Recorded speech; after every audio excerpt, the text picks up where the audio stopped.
Bonjour à tous, bienvenue dans ce troisième chapitre.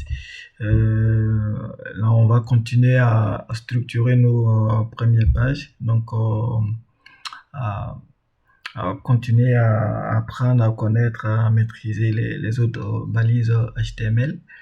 Et la dernière fois, dans le précédent, on avait parlé déjà du code minimal qu'il faut avoir, donc c'est-à-dire la balise HTML qui englobe toutes les autres balises, et à l'intérieur on a la balise head pour l'entête et on a la balise body qu'on avait vu. Donc là, dans la balise head on avait parlé de title, et ici à l'intérieur on avait commencé à parler de ces balises là, H1 et P. Donc on verra ça ici plus en détail. Donc j'affiche le contenu qu'on avait. Donc on retrouve bien nos éléments ici qui sont là, et les titres, hein, vous voyez le titre, il se trouve là. Voilà. Donc du coup on va revenir sur les balises. On va commencer par les balises, les titres des pages. En fait, c'est comme si on écrivait des chapitres et tout, etc. Donc ça, c'est avec les balises H. Les balises H, on en a jusqu'à 6. On a H1, H2, H3, H4, voilà, jusqu'à 6.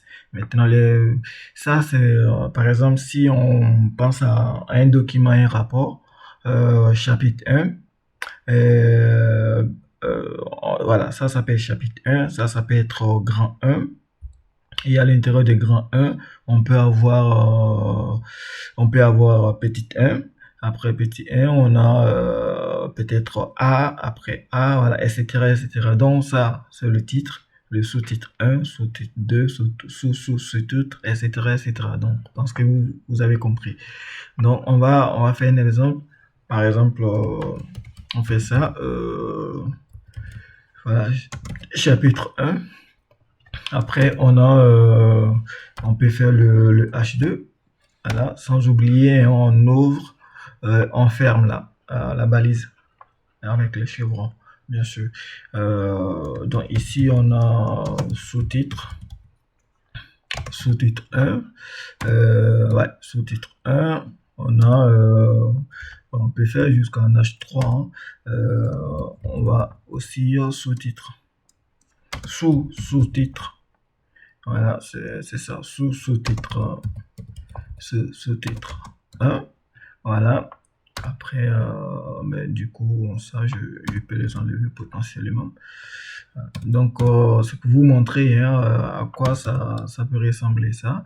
Et je vais me limiter au 4, donc sinon on peut aller jusqu'au 6e. Bon, voilà, etc. Le 5, donc du coup, je vais faire tout, voilà. Voilà.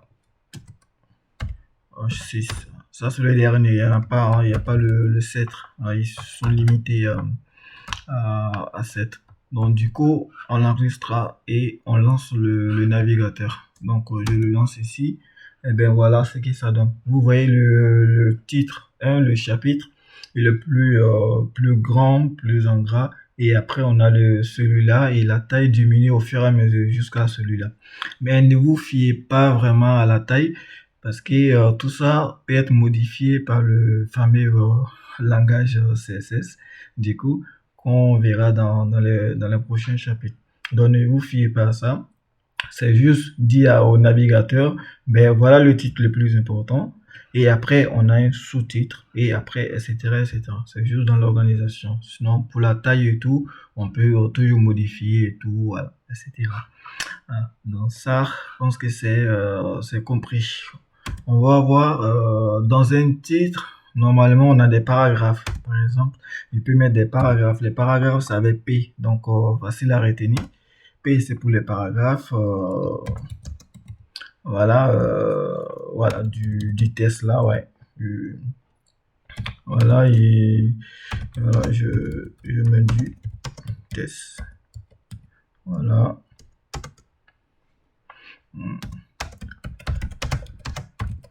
Voilà, dans ce paragraphe. Donc, ça, on peut écrire tout ce qu'on veut, tout, etc.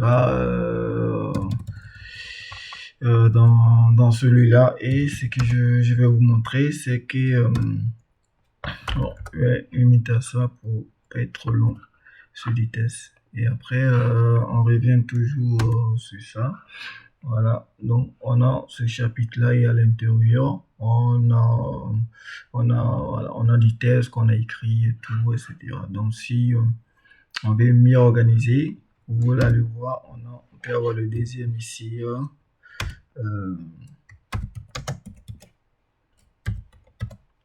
Voilà. Voilà. Donc le deuxième paragraphe, et tout, voilà, etc. Et on peut le lancer, vous allez voir, pareil.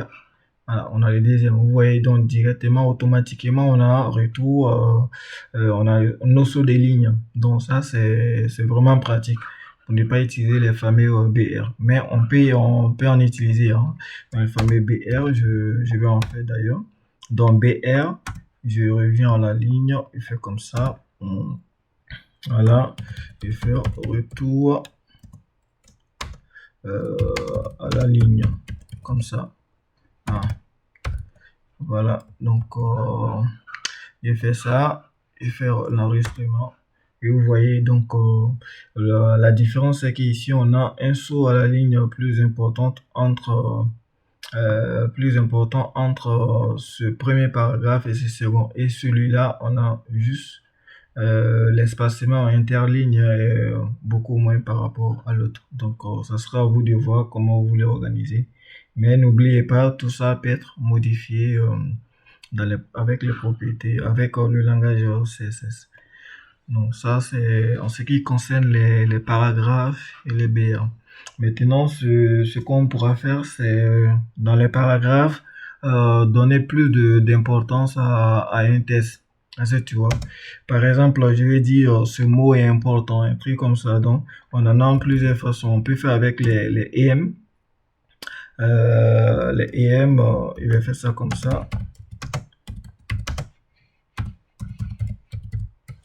Voilà, ce mot est important. Donc, il fait ça. Je lance. Donc, ça, vous voyez la différence. Voilà, ça m'a mis un peu en italique. En tout cas, il est différent. Le style est différent par rapport aux autres mots du même paragraphe. Donc, il y a EM qu'on peut utiliser souvent. Il y a aussi le strong. Je vais remplacer. Hein, n'oubliez pas de remplacer de l'autre côté aussi. Il y a le strong, donc ça va mettre le test en plus gras. Je lance toujours mon navigateur. Voilà, donc ça a mis le test en plus gras. Il y a aussi, on peut souligner aussi le test avec, du coup, avec marque. Je cherchais avec marque. Voilà, donc avec marque, ça nous permet de souligner du coup le test comme ça. Donc ça sera à nous de voir. Et aussi il y a celui-là, le i, tout simplement pour information. Si on veut donner dans un article à l'intérieur, on veut donner une information, etc. On veut que ça soit un peu différent des autres. Et voilà ce que ça donne. Et après voilà. Après, ce qu'on pourra voir aussi, c'est les listes. Comment faire les listes? Ils vont enlever ça. Comment faire les listes? Les listes, c'est quelque chose de très important, on va dire, en HTML. Pour les faire, retenez bien, il y a il faut utiliser deux balises. Donc, il y a la balise UL et la balise li. Donc, ça, c'est une liste à puces qu'on veut écrire. Voilà. Donc, on peut lui donner un titre. Hein. Ça sera l'occasion pour moi de vous parler de ces balises span. En fait, on l'utilise souvent pour encapsuler. Ça n'a pas d'effet sur le test et tout, mais ça permet de bien organiser et tout. Donc, liste des, on peut dire, voilà, et puis c'est ça, la liste. Qu'est-ce qu'on va faire? J'ai pas envie d'utiliser ça. on m'a dit, donc du coup, ouais, bon, on y va, on va aller avec ça, la liste. Voilà. Voilà, la liste des fruits. Donc, ça, c'est le titre qu'il va nous mettre. Et pour le premier, ça peut être, je vais faire ça comme ça, c'est pareil, hein, ça change pas. Du coup, mangue, voilà, le second, lit, toujours, orange, voilà, et ainsi de suite. Voilà. Donc, lit, voilà, ainsi de suite. Donc, on fait ça et on vient voir le résultat, ce que ça donne. Voilà. Donc, vous voyez, donc du coup, ça, c'est le titre qu'on a donné, la liste de fruits. Et après, on a mangue, orange, etc., etc. Donc, vous voyez, ça nous permet de faire une liste à puces. Et ce qui est intéressant aussi, c'est qu'on peut numéroter nos listes à puces. Il suffit juste de changer le UL en OL.